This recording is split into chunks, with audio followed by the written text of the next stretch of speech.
What's up guys, and welcome back to another episode of Career Mode. It is episode number 53. Best run of form all season long for Ipswich Town. Come on Doxy boy, you gotta be pleased about that, son, surely. Yeah, really nice run in all competitions. And of course heading through to the FA Cup. Last 32 as well, on the back of our last game, the 3-0 win against Stevenage. That's been drawn against Chelsea. I'm not sure if we'll play that today. We might squeeze it in. We're probably going to end here away at Stamford Bridge. We'll play for the remainder of the January window. All these league games here, big ones too, plus days, match days 6 and 7 in the Champions League phase, where hopefully we'll stay in the top 8 and manage to avoid the play-in. Just before we play the first game though, Everton at home right now on top by a single point, as you see. 2 offers for 2 of our players, and very interesting ones as well. Declan Fry, wanted by Inter Milan. Of course, going to turn it down. This is a really decent young player who I need to give more game time to, man. Seriously. But also Mudryk, wanted by Spurs. He's had a couple of big bids already, but we've just seen Hassan go down. Koleosha's now gone with a 3-month injury too, so he's going to get a lot more game time in this period with 2 of our starting wingers down. So Mudryk staying here. Yeah, I keep on saying I've got to give Fry more game time. We know this kid's got a good potential. 77 overall, just 21, but I'm just not playing him. But he'll be on the bench for this game. We might come off it and make an impact as we take on Everton. You got first game today. Nice little unbeaten run. I think it's 8 games without a loss for Ipswich Town in all competitions. Really, really good run. Best run of form of the season so far. And let's ensure we stay top with 3 points here in East Anglia. Everton at Portman Road, our first game. Go on, Ipswich Town. Where we go, where we go, where we go. Mudryk. Washington inside. Oh, what a ball. Ali through. That's fine. That's totally fine. You know, even if you can't find the opening. Oh, great save, Emi Ordero. Go backwards, just keep hold of the ball. Like if you can't find the opening, if you can't get yourself through straight away, just make sure you recycle possession and keep hold of the ball. Don't force it. If it's not there, don't force it. That's really well done. Adley across. And a bit overhit and behind for a goal kick. There's nothing wrong with just going sideways and keeping hold of the ball until you find that opening. Let's go, let's go. Oh, no. Mudryk now going down on the back of that tackle. You know, we said in the last episode, we don't know whether to adjust the sliders or not. I think, as Bulker makes a great say there, I think that's probably given me my answer. Like, don't get me wrong, we've seen lots and lots of knocks this season. As we know, that's really realistic. But at the moment, oh, Adley, what a turn! Oh, what a big block too. We're just getting one too many. Every single game. And I mean every single game. At least one player is going down. And like in the case of the last game against Stevenage, sometimes it'll be 2. So, oh, I think I need to tone them down just slightly. 25 to find a winner. Yeah, I want to be clear. We don't want to stop having injuries, but we want them to be a realistic rate. I think recently there's just been one too many. Oh, what a turn. How on earth are we going to lose this game, honestly, man? But I say this all the time. Like, this is what makes the game so difficult to play. You might need like 7 or 8 chances and you still might not score. All they need is one. All they need is just the one, as they've got it, as they've taken it, and are probably going to take the 3 points too. It's what makes this game so hard to win on. We've got Man City on the weekend as well.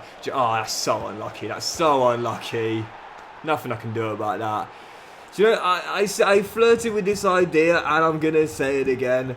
I think we've got to treat the Premier League like the Carabao Cup now. I really do. I think it is time to just throw in the towel and just say this is a competition we'll never win. We've discussed this. There are just certain things in life you will never be able to do. It sounds defeatist. It sounds negative. I guess it is. But it's also harsh truth. Harsh reality. There are certain things you will just never, no matter what, never be able to do. For us, I think it's win the Premier League. Adley has his shot blocked, and he'll come back to Washington. He does get a consolation, but it's all it's going to be. Unbeaten run ending after 8. I love this new animation, by the way, really cool. But it's not going to matter. Certain things in life, no matter how hard you try, no matter what you do, you will never be successful on.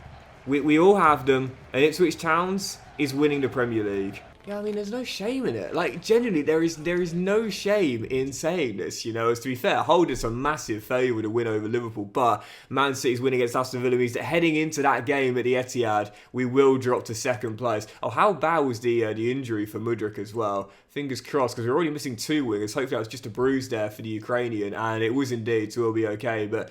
There's no shame in saying this. Like, I've got my own things I have to accept I'll never be able to do. And it hurts and it stings, especially when you've always wanted it and you've tried so hard for it. But ultimately, it's life. Like, you just got to accept it, man. There are just certain things that you'll never be able to do. And I think if we lose this game, heading here to the Etihad Stadium, then even with what will be 16 games remaining come the conclusion of this one, I'm ready to pack up the season, honestly. At least in the league. At least in the league. Maybe not in the FA Cup, maybe not in the Champions League, but at least in the league. The great hurdle that unfortunately we'll never be able to overcome, winning the Premier League. Following game, Man City away. The energy has completely gone on the back of our first loss after an 8-game unbeaten run. And the last team that beat us before that loss to Everton, these guys. This time away at the Etihad Stadium, where we need a miracle. I really feel it. We need a miracle to win and leapfrog them a return to top spot. Guardiola side away, come on, Ipswich Town. Yep, there is absolutely no shame in knowing your limitations, you know, because we all want to believe that everyone has the same potential and everyone can achieve the same thing. Genetically, environmentally, plenty of other factors too. That's just simply not realistic in this world. It's just not. Okay, you've got to accept that, you know, and the sooner you do accept it, the easier it is. And again, there are certain things that unfortunately, because of those factors, you'll just never be able to do. Not everyone can be great at every single thing. That's just how it works. And obviously, there's a few personal things which I obviously won't talk about. I've, you know, always dreamed of doing and have kind of been like life missions and whatnot, which I'm realising now as I'm, you know, very soon to be 32, is just not going to happen in this lifetime. It's just not going to happen. And the one thing it doesn't do, I want to be very clear, the one thing it doesn't do when you accept that, when you internalise that there are certain things that you really want but you'll never have, the one thing it doesn't do is it doesn't absolve the shame. It doesn't absolve the embarrassment, and nor does it detract your want from that thing. You're still always going to want it. I will always want this Ipswich Town team to win the Premier League, even if I know we're just not going to be able to do it. But the other thing it does is it makes it easier to accept that it won't happen, and that's okay. Instead of banging your head against the wall repeatedly, it doesn't hurt as much. That's the thing. It's like you're always still going to want it. You're always still going to want it. You're always still going to wish for it. Oh, okay. Get in, Adley. But it just doesn't hurt as much. It still hurts. You still feel embarrassed. You still feel shame. But it doesn't hurt as much. The pain doesn't go away. You just make room for it. I remember that as a great saying. I heard it on The Walking Dead. of all the programs. The Walking Dead. The pain doesn't go away. You just make room for it. Anyway, we're in front here. Leading by 1. I'll tell you one thing as well. I'll keep a few things personal, including the thing that I've always wanted more than anything else. But the one thing, like one thing I will tell you is that like when I was younger, we discussed in the last episode, like sometimes you find out when you get into adulthood that the things you want the most are the things you didn't get when you were younger, or the things that you were most insecure about, for example. One thing I really wanted was just to be financially secure, stable, and have a decent income, you know, and not have to worry about money. You know, and like I said, I've accepted now. Look, I'm dumb, all right? I'm not a smart person. I talk a lot, but I'm not a smart person at all. Okay, I'm stupid. In school, I got very, very bad grades, and it's not because I didn't study. You can go and ask my friends, you can go and ask my teachers. I do those extra revision classes. I just wasn't good. I didn't test well. I always buckle under pressure. And I'm just not that smart. I'm just not a very smart person. I think when you watch me try and do the maths on the league tables, that will tell you enough to know I'm clearly not smart. But so I'm not smart enough. I'm never going to be like a software engineer for example. I'm never going to be able to do something like that. And when it comes down to entertainment, like the kind of thing that I do now on YouTube, I'm not that good at that either. I'm okay. Like, I'm all right. Like, do you know what I mean? To have done this for as long as I have done. Obviously, I'm not terrible, but I'm clearly not that good. Do you know what I mean? Oh, what a ball, Haaland. Inafio can't clear just about. I'll get it away. I'm not good enough in this field to be highly successful in this one either. I'm never going to have a lot of money. And it doesn't mean that, you know, every time I walk past someone driving like a Tesla now or like a, I don't know, like a really nice car, I don't feel shame and embarrassment. I still feel it. I still want it for myself. I just accept it's never going to be. It's never going to be. As Perone's shot is blocked, and it will drop behind for a corner. I must say we defended brilliantly in this game. So it's like the shame, the embarrassment, the want and the desire, it doesn't go away for those things, you know. The want to be, you know, a homeowner in a really nice area, for example, that will remain, that will always remain. I just accept that it will not happen now. You know, the want to earn, again, a really, really good salary where I feel financially secure and stable. Yes, Paul Core save, mate. That's also going to remain. I just know it's not going to happen. So the pain, it hasn't disappeared. It's still prevalent. It's just that you now make space for it. You now make room for it. You now find a spot for it in your heart where you can say, it's not, it's Bulker again. It's not going to hurt as much, even though you still want it so bad, you know? Anyway, we are still leading here. Ali's going to be offside there. With 6 to play. It's been a late rally from Manchester City, don't get me wrong. But, yes, Christiansen.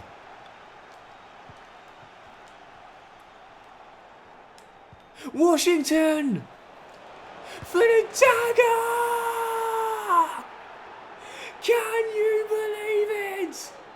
David Washington! What's going on? Where is he? Where's he gone?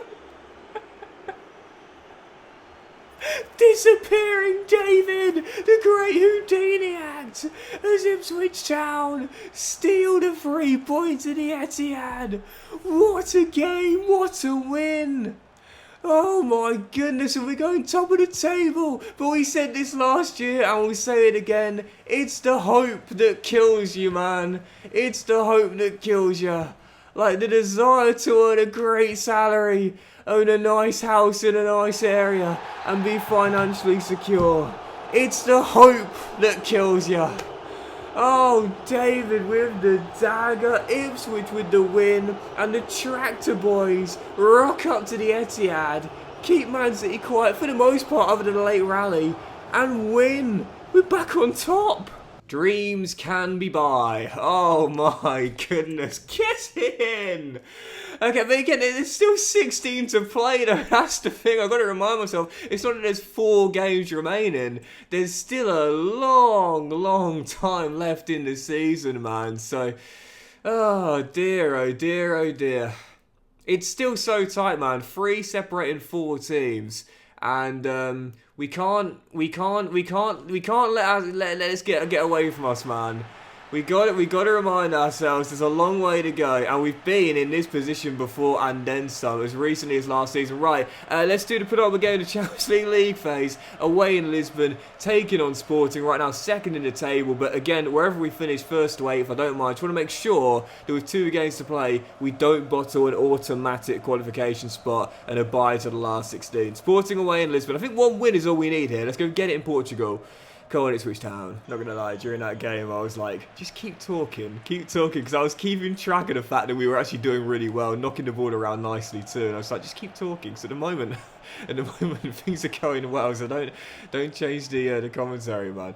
But, oh, what a win. Oh, by the way, can I just say too, heading into the new FC, can I give EA some props? I always say this, I'm fair with them. I'll criticise them when they deserve it, which is, again, a lot of the time. But also, I'll give them praise when they deserve it too. The new stadiums this year, how long have I said the Estadio Jose Alvalade needs to be in the game? They added the Dragao and they added Benfica Stadium too. We were saying, how long is it going to be before they add Sporting Lisbon Stadium? Great to see it. The Estadio Jose Alvalade, first time getting a player now in the game. But also, they've added some great stadiums this year. The Estadio Monumental, River Plate State. Oh, Georgie, it's going to be one. It's going to be one.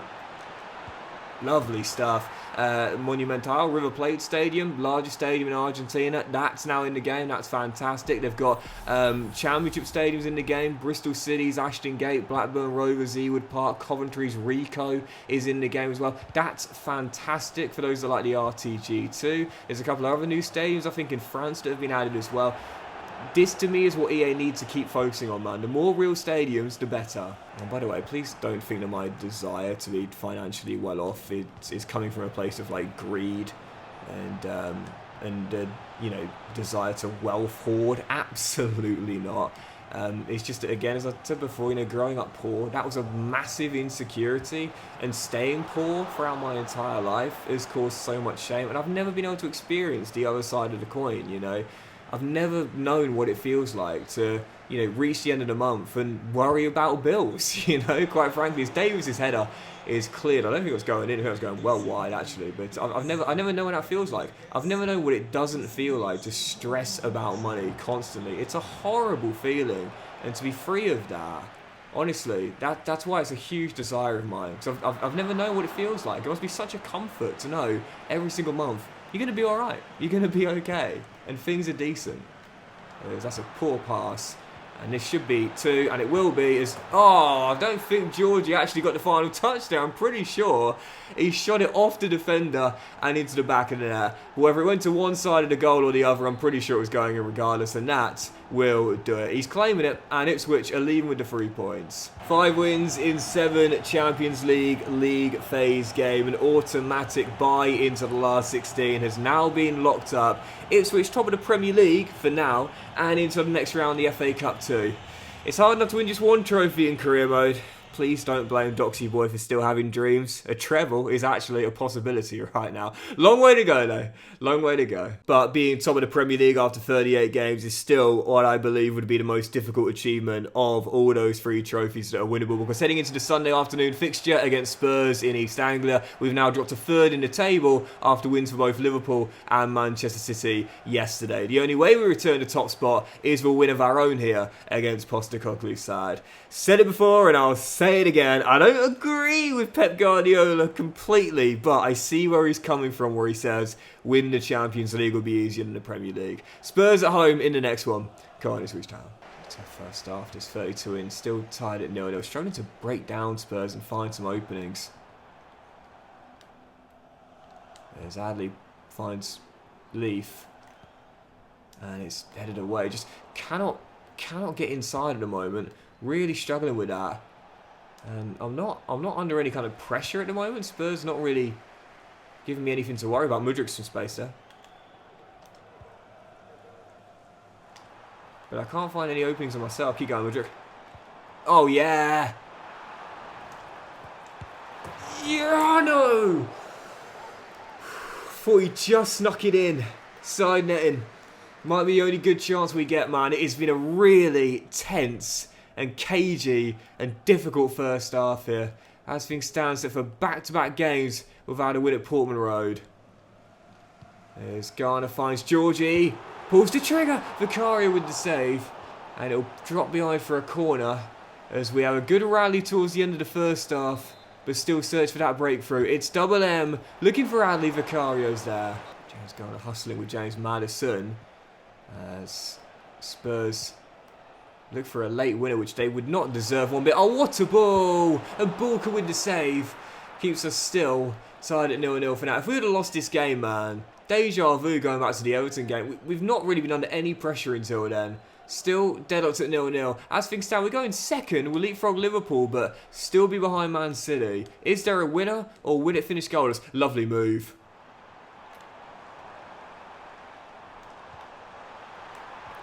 Georgie just... Oh, Georgie! Oh, come on! Oh, it's going to be 3 straight clean sheets, which is nice, but... Oh, no, it's not. Endrick for the win. Oh, Bulker, what a save. Keeps, and no surprise. You know, I have to say, in terms of one-on-one shot-stopping ability, I think Marcin is the best keeper I've used so far in FC. I haven't used many yet, of course, but his one-on-one shot-stopping is phenomenal. The way he closes defenders down so quick off his line, but also spreads his body, it's really, really good goalkeeping, and that has ensured we'll at least have a point. We will take it. We will take it. We're not in top position, but we're at least in second. Yep, let's do a couple more games to end the episode, as will also include deadline day. I don't think we'll do anything. Final game of the Champions League phase, as you see there, with Atletico in 9th right now, 4 points behind. We cannot finish outside of the top 8. So we've guaranteed a automatic bye to the last 16. And as I said before, I don't think there's any reward other than the financial incentive for finishing higher than 8th place, you know, so the higher you get, I think you just get more money, but there's no other incentive. And whilst I'd love that in my personal life, in the game, we don't need to worry about money at all. If only that was the case for Doxy Boy right now. Right, yeah, following game, Leverkusen. I'm just going to feel the backup side for this one. Go on and switch down anyway. They say money is the root to all evil. Well, in that case, just call Doxy Boy an aspiring villain. I'm like a comedy villain though, do you know what I mean? Like I'm not the one you take seriously as an actual threat. I'm the one that's just laughable, you know? Like I'm Wile E. Coyote. Everything I try just ends up blowing up in my face for comedic value of others. Oh, mercy. Dear oh dear. Anyway, 0-0, but again, it doesn't matter what happens here because there's no incentive for us to finish any higher than second. Whether we finish lower or not, it does not matter. We are going through with the bye, as Hutchinson almost got us to go. It would be nice to end the league phase unbeaten, to be fair, after 5 wins in 7 and no losses so far. But most important thing is that no one gets injured. So I'm going to need everyone available if we are to stay competitive on all 3 fronts. Oh, what a turn. What a turn by Daniel Malen. Out comes Bulka, who does well with an obscure bit of goalkeeping, but unfortunately, who does it drop to? Victor Boniface, who busts out the celebration for Leverkusen's game winner. Not that it matters to us, but it will be our first loss in Europe this season. That was so bizarre from Marcin. But yeah, it'll be our first loss in Europe, and it's also going to be no goals in our last 2 games, and only 2 wins in 5, and 2 losses in 5 as well. That really good run is now looking like a distant memory. And on the back of the losses, you see, we dropped to 4th in the table in the end. Barca topping the league phase undefeated, like they did 2 years ago. Paris Saint-Germain is 2nd, Arsenal 3rd, us 4th, Atletico 5th, Dortmund 6th, Spurs 7th, and Bayern 8th as well. Real Madrid going into the playoffs, that's an interesting one there. Brighton also made it as well, as their European adventure continues. Although, of course, unfortunately, we won't be able to see who the playoffs are for a while, as we've just completed the league phase, and that will do it. So deadline day is here, and again, despite the money we've got in the budget, we're not going to do anything. We're going to let it carry over. We've had a lot of injuries this season, but as we know, the vast majority of them have been knocks. Yes, Hassan is down. Yes, Koleosho is down. Yes, if we wanted to, we could go after a new backup winger, but honestly, I mean, Hassan's coming back in about 6 weeks, Koleosho in 2 months. I'm backing the boys. I'm backing the team. I think we're fine. I don't think we need to make any changes. We're going to get through deadline day very, very quickly. And it's taken 8 hours before our first and so far only bid. It's coming from Mikhailo, but as we've seen a lot of interest for the Ukrainian this year, I'm still saying no. Again, because of the injuries to Koleosho and Moses, Mudryk obviously now a regular starter for us. And really he has been since he came in, to be fair, so going nowhere. And that means Zavik comes in for Patterson as well with 1 hour to go. I always get frustrated by this though, because when there's only 1 hour to go, you can sign players, you can do all the negotiations in the same second, technically, but you can't sell anyone. In Football Manager, like, the time passes by, not hour by hour by hour, but increments as to help the deals go through, especially when they're late on the clock as well. But on career mode, if a bid comes in with a final hour, you need a bare minimum of 2 to 3 for a deal to go through. The top deals anyway, Konate leaving Spurs for £94.4 million. He turned into such a good striker in this year's game. There's a new gen going, 94.1 mil to Aston Villa. Schroeder joins Unai Emery, and Garnacho is back in the Premier League. He's had a really weird career path in this save, and I wish I could show you his full career path, but he's now left Barca to go and join Chelsea for 76.1 mil. Is it weird to say I could actually see that one happening? No. If he doesn't stay at Manchester United for a long time, that is. Anyway, that will do it. Deadline day over, and let's jump into this. Our final game of the episode here. Chelsea away at the Bridge in a reverse fixture of our first loss of the season. That came at Portman Road, where we were beaten by Maresca side. Oh, hang on a second. Man City must have lost. Oh, Bournemouth, get in, boys.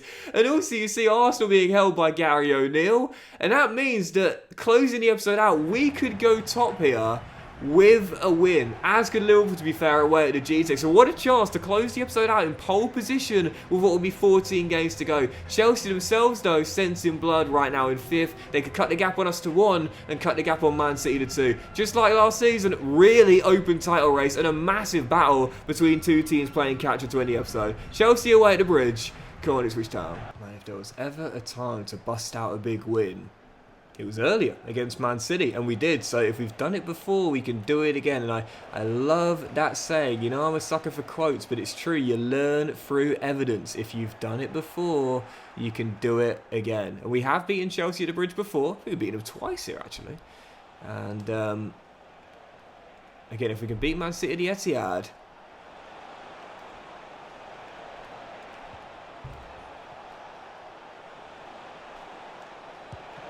oh, why not in this game as well? Trying to sneak it into the near post there with Leaf. Turn behind for a corner. Good start from the Tractor Boys, though. Not phased by the poor run of form. As Inacio's shot is blocked by Militao. And we go in search of an early opener in the capital. But this is what you got to do, man. When you're going for it, come out swinging. Great start. All that's missing is the opener here. That's a poor pass out that. And there's Garnacho on his debut off the bar. And get it back to Walker, will it, mate? That's so wise from Davis, that. Nodding it back as we still remain tied. Garnacho so close to a dream debut off the woodwork. And as things stand, still tied. No, it's going to be 3 straight games without win. 3 straight games without a goal.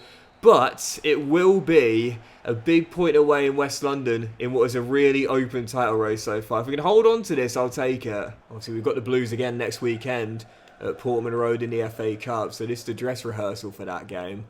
And, you know, as I say, when you learn through evidence, it's like if you're facing a team in successive games or just very, very soon after facing them the first time, I often say it, you can't afford to lose the first battle because psychologically, it really damages your confidence knowing that so recently this team got the better here. Mudrick, oh, he's not going to drop in. No, look at the wind there. That's incredible. As it's tipped onto the bar, it should have gone well over. Instead, it almost spammed back into play. Still 0-0, but that's the thing. Like, again, when you've got that team again so soon afterwards, don't lose the first battle knowing you've got them again straight afterwards. Psychologically, it's a big blow.